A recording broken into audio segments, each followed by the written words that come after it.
सर्व आंबेगाव घोडेगाव तालुक्यातील आदिवासी बांधव आजच्या या आदिवासी हक्क अधिकार मेळाव्यानिमित्त तुम्ही एकत्र आले। तुम्हा सर्वांना मानाचा जय आदिवासी। मराठी शिकलो आहे मी मराठीत, पण माझा जो अभ्यास आहे तो हिंदीत आहे। शिक्षणानंतर जे काय कॉन्स्टिट्यूशनल रिसर्च आहे किंवा जे स्टडी आहे ते हिंदीत आहे। तुम्ही सर्वांनी दिवसभर बसून ऐकलं। लीडर आए यहाँ पे, अपने भाषण ठोके और चले गए। ये सब यहाँ पे जो बैठे हैं ये बिरसा ब्रिगेड के सोल्जर सैनिक कैडर है। जोरदार तालियां हो जाए। लीडरों की कैपेसिटी उतनी होती है, वो ना तो समाज के बीच में ज्यादा टिकते हैं, ना ही संसद और विधानसभाओं में टिकते हैं लोग। इनकी वैल्यू उतनी ही है। लेकिन आप लोग एक समाज के कैडर हो, सैनिक हो, तो तटस्थ हो गया, दिन भर बैठे हो, सुबह से आए हुए हैं। बहुत से लोगों ने दोपहर का खाना नहीं खाया होगा, भूख भी लगी होगी, माताएं बहनें बुजुर्ग हैं। हम आपकी मानसिक और शारीरिक भावनाओं को समझ सकते हैं। बहुत सारा भाषण हुआ, नेताओं का भी हुआ, यहाँ के पदाधिकारी जो है हमारे मिशन के उनका भी हुआ। सभी ने बोला कि आदिवासियों को अपने हक के लिए लड़ना चाहिए। अब लड़ना चाहिए बोले तो कैसा लड़ोगे आप? हमारे पूर्वजों ने हथियारों की लड़ाई लड़ी, आपको कौन सी लड़ाई लड़ना है? कौन सा औजार होना? अभी वर्तमान कॉन्स्टिट्यूशन संवैधानिक और मानवाधिकार के युग में आप कैसे लड़ोगे? विचारों से लड़ोगे। ये वैचारिक लड़ाई है।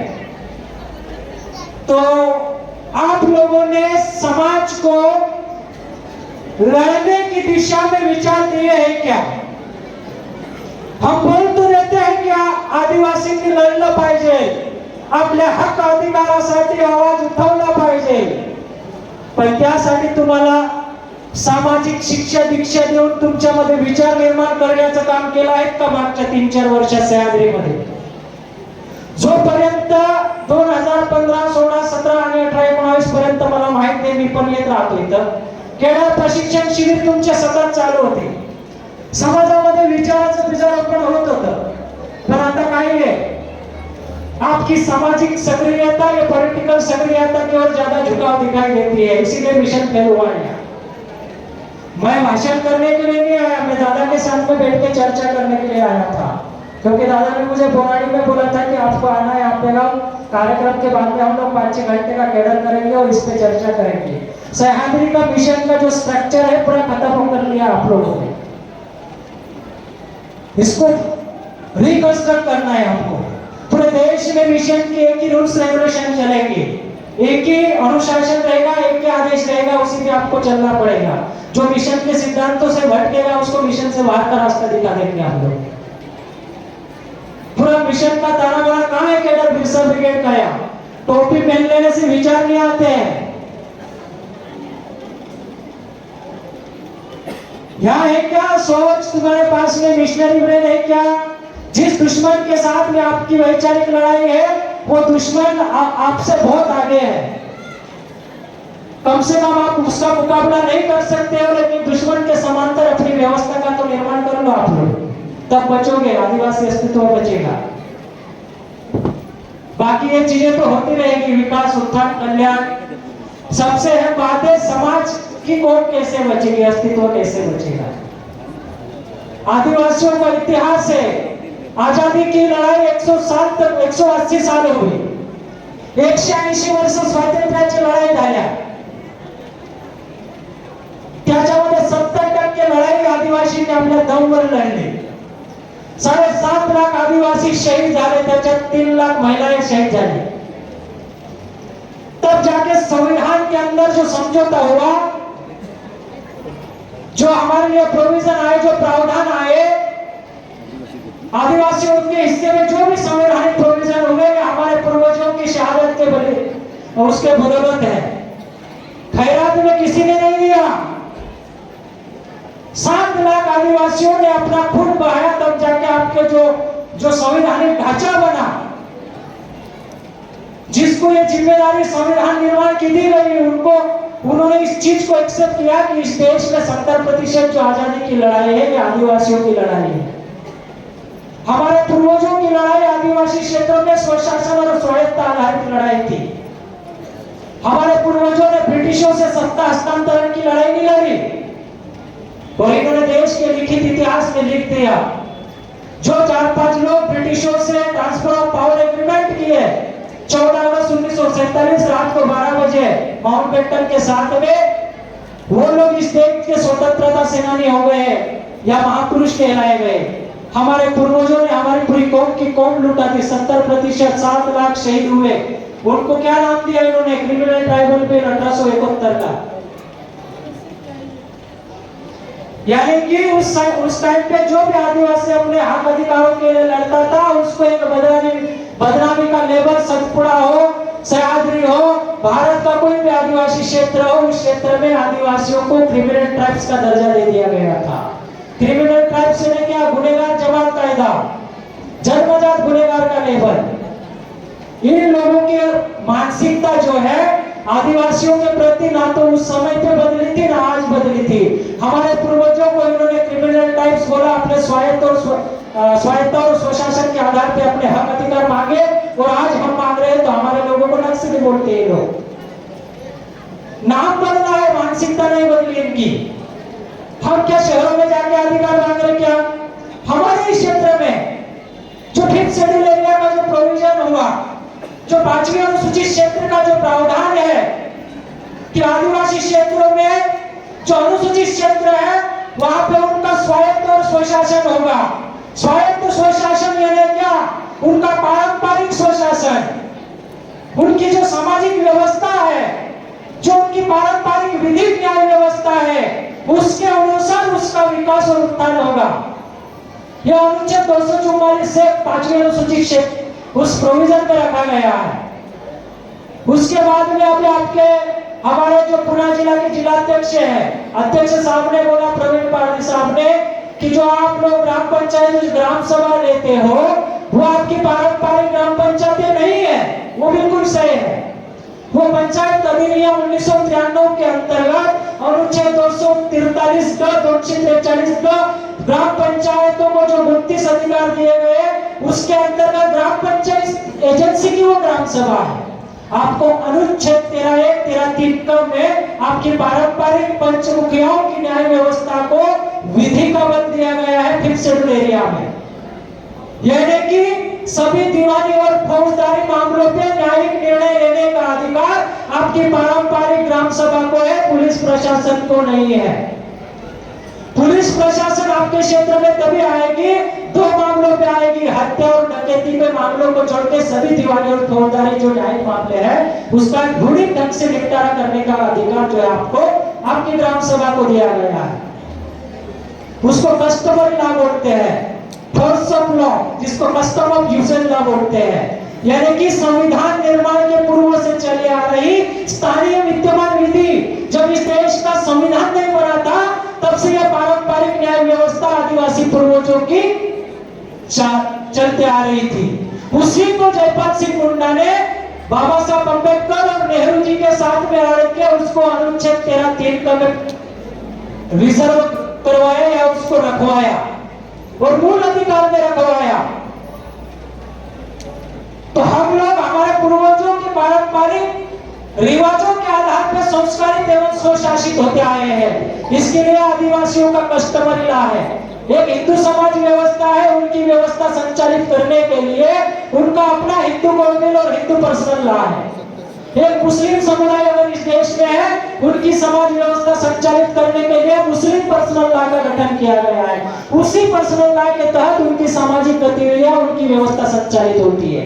अगर एक ईसाई समुदाय है तो उनकी व्यवस्था को संचालित करने के लिए उनका क्रिश्चियन पर्सनल लॉ है। सभी का अपना पर्सनल लॉ है, लेकिन आदिवासियों का कस्टमरी लॉ है। पारंपरिक रूढ़िगत कानून बोलते हैं उसको। ये चीज को आपको समझना पड़ेगा। आपको पारंपरिक ग्राम सभाओं का गठन करो, अनुच्छेद 13(3) का अनुच्छेद 19 पाठ 6 जो बोलता है संविधान का कि आदिवासी क्षेत्र में गैर आदिवासियों के मौलिक अधिकार लागू नहीं है। यहाँ तक कि वहां व्यापार करना या रात रुकना, विश्राम करना वर्जित क्षेत्र है वो पूरा।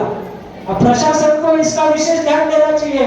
कोई गैर आदिवासी अगर आदिवासी क्षेत्र में जाके कुछ इस प्रकार की कुछ उसकी गतिविधियां होती है तो प्रशासन को उसमें मदद करना चाहिए आदिवासियों को। आदिवासियों के ऊपर आईपीसी का सेक्शन जो जबरन घुस दिया अपने ऊपर, आईपीसी 1860 सेक्शन 5 उसका कोड ऑफ क्रिमिनल प्रोसीजर जो कोड 1908 का, उसमें भी यही लिखा है कि जो फोर्स ऑफ लॉ है, हाँ, उसके ऊपर जो स्थानीय विद्यमान विधि है उसके ऊपर राज्य ऐसी कोई विधि, उपविधि या नियम या उपनियम नहीं बनाएगा जो उस फोर्स ऑफ लॉ को प्रभावित करता हो, यानी कि अनुच्छेद 13(3) को प्रभावित करता हो। अब पुलिस विभाग को भी अगर कुछ करना है तो पारंपरिक ग्राम सभाओं के परामर्श की अपराध ही करना है वहां। ये चीजें हैं। मेरे को भी 15 लाख की चिट्ठी मिल रही है मोदी जी वाली। मैं आ नहीं रहा था भाई बोलने के लिए, क्योंकि मैं रात का मेरा भी 371 किलोमीटर से आया हूँ और हमारे जो रेगुलर कैडर है वो छोड़ के आया हूँ मैं। मुझे अरुण पार्थी सर ने बोला दादा नहीं आएंगे तो दादा की बात समाज के अंदर कुछ रख देना, प्रतिकृति हो जाएगी। मैं तो अभी भी जा रहा था, लांगे सर आए, दादा आपको बोलना है जो भी बोलना है 5 मिनट जो भी, क्योंकि मैं नेता नहीं हूँ। मैं 9 साल से बिरसा ब्रिगेड का ईमानदार समाज का सैनिक हूँ। मेरा सतपुड़ा में कोई भी पद नहीं है बिरसा ब्रिगेड का। और यहाँ तक कि हमारे सतपुड़ा निमाड़ में भेग टेरिटोरी में बिरसा ब्रिगेड का मतलब पद विभाजन नहीं हुआ है। ये पदों से तुम्हारे अंदर जो बीमारियां घुसी है, हमारे जो पुराने कैडर है वो कोई काम नहीं कर रहा है सह्याद्री में। क्यों नहीं कर रहा? व्यक्तिवाद हावी हो गया, समाज और समाजवाद खत्म हो गया। हम इसकी बहुत जल्द घोषणा करने वाले, तुम्हारे सब पद को हम शून्य घोषित करने वाले बहुत जल्द। मिशन का पूरा नियमित ढांचा बनाने वाले। मूवमेंट ऐसे नहीं चलता है। हमारा मिशन के मूल सिद्धांत है, 2 सिद्धांत है, सामाजिक दीक्षा और सामाजिक शिक्षा। बस इस पे मिशन काम करता है। आप कैडर कितने चला रहे हो ये मायने रखता है। आपको ज्यादा से ज्यादा कैडर प्रशिक्षण शिविर चलाने होंगे। अब सभी की इच्छा है, भावी वर्तमान जो नेता है, भावी नेताओं की भी इच्छा है कि मैं जाऊं समाज का प्रतिनिधित्व विधानसभा में करूं। एक बात ध्यान रखना, अगर आपको पावर ट्रांसफर करना है तो समाज में कैडर ट्रांसफर करना पड़ेगा। इसके बगैर तुम जीत ही नहीं पाओगे। जीत के दिखा दो एक विधानसभा तुम लोग। ऐसे भी होता है। देश में किसका राज है? देश की केंद्रीय व्यवस्था पर किसका राज है? कौन से राजनीतिक दल का है? बीजेपी का। बीजेपी पावर ट्रांसफर करने के लिए आरएसएस का कैडर ट्रांसफर होता है, तब जाके माहौल बनता है। तुम किस सोच पे काम कर रहे हो? बीजेपी का पावर ट्रांसफर करने के लिए आरएसएस समाज के बीच में जाकर कैडर ट्रांसफर करता। कैडर यानी कि लोगों के दिमागों को ट्रांसफर करना। वो चीजें हैं, आप सीखोगे कब। ये लड़ाई के ऐसे एक आदमी की चिल्ला देने से होने वाली ये लड़ाई नहीं है। ये लड़ाई अपने अस्तित्व के लिए, हम लोग अपने अस्तित्व के लिए लड़ रहे हैं। हमारा किसी धर्म संगठन, किसी पॉलिटिकल संगठन, किसी पॉलिटिकल व्यवस्था से नहीं है। हम अपना वजूद बचाने के लिए लड़ रहे हैं। ये लड़े हमारे पूर्वज नागा कांकरी और राया ठाकर, राघोजी भांगरे, बिरसा मुंडा, तंट्या भीम, तो हम लोग 200 साल तक हमारा वजूद सह्याद्री में, सतपुड़ा में जिंदा है या भारत में जिंदा है। हम लड़ेंगे तो हमारे आने वाली पीढ़ी का वजूद तो 250, 300, 500 साल बचा के जाएंगे। हम तो इनके व्यवस्था के लिए लड़ रहे हैं। जयसिंह ढूंढवे को क्या नेता बनने की लड़ाई थोड़ी है ये, ना ही सतीश बेंदाम की नेता बनने की लड़ाई। ये समाज के वजूद की लड़ाई है। इसको समझो आप लोग। ये अलग टाइप का मिशन है, ये संगठन नहीं है बिरसा ब्रिगेड। ये मिशन है, सोशल मिशन है। और ये मिशन चलता है हमारे तमाम आदिवासी क्रांतिकारी योद्धा शहीद महामानव तमाम बलिदानियों के विचारधारा और सिद्धांतों पे चलता है। यह विषय ना तो सतीश चंद्राम के विचारों पे चलता है, ना ही जयसिंह डोडवे के विचारों पे, ना ही तुम्हारे इधर के कोई अध्यक्ष के विचारों पे। ये शहीदों के सिद्धांत पे चलता है और ये चलेगा विषय। इसलिए मैं ज्यादा नहीं बोलूंगा, आप कैडर ज्यादा से ज्यादा करो, क्योंकि कैडर से ही समाज में विचार निर्माण होते हैं। बाकी मैं भी आऊंगा, भाषण डाल के चले जाऊंगा। भाषण ये भेड़ ब्रेन में तब्दील नहीं होती है, इस भेड़ को ब्रेन में तब्दील करने के लिए उसको विचारों का सही दिशा दो, उसका डायरेक्शन दो, तब होता है ये चीजें। बहुत सारे कॉन्स्टिट्यूशनल प्रोविजन है आपके। पैसा एक्ट में उन्होंने बोला कि आपका एक, हम लोग हमारे क्षेत्र में बात करें, पैसा अनुसूचित क्षेत्र है, हमारे लोगों ने 5th शेड्यूल स्वायत्त और स्वशासन के आधार पर 5वीं अनुसूची का हक अधिकार मांगा, तो केंद्र सरकार ने हमको उसमें संशोधन करके पैसा एक्ट दिए। उसमें वही लिखा है कि गांव की सीमा से सटे हुए सभी प्राकृतिक संसाधनों पे ग्राम सभा का अधिकार होगा। प्राकृतिक संसाधन यानी आपका रेत, मुरुम, मिट्टी, लकड़ी, जंगल सब आपका है। उसमें फॉरेस्ट डिपार्टमेंट एक सदस्य है, सदस्य की भूमिका में वो लोग। उसके बाद में गांव सीमा के अंदर पैसा वाले ग्राम पंचायत गांव सीमाओं के अंदर जितने भी सामाजिक सेक्टर है, स्कूल, आंगनवाड़ी, पुलिस चौकी, शिक्षा विभाग, जल विभाग, जो भी है वो ग्राम सभा के नियंत्रण में है। वो मालिक लोग नहीं है, ग्राम सभा मालिक है। वो ग्राम सभा उनको दिशा निर्देश देगी क्या करना। तो ये बहुत सी चीजें हैं, आप हमको भी बुलाओ, हम आते हैं। हम पिछले 3-4 साल लगातार आए हैं आपको पैसा एक्ट पर प्रशिक्षण देने के लिए, 5th शेड्यूल पे प्रशिक्षण देने के लिए। बाकी बहुत सी चीजें हैं, वो चीजें हम लोग कैडर में ही उस पर चर्चा करेंगे। और सम्मानीय मंच, आप सभी का आभार करते हैं। इस देश के मूल मिट्टी के मूल वंशजों को भी जोहार प्रणाम करते हैं। जाते जाते 2 लाइन बोलूंगा और मैं अपना भाषण को बंद करूंगा। फैसला जो भी हो मंजूर होना चाहिए, फैसला जो भी हो मंजूर होना चाहिए। इश्क हो या उलगुलान हो, खुलकर होना चाहिए, खुलकर होना चाहिए। जय बिरसा, जय आदिवासी, जय जोहार, जिंदाबाद। धन्यवाद दादा। या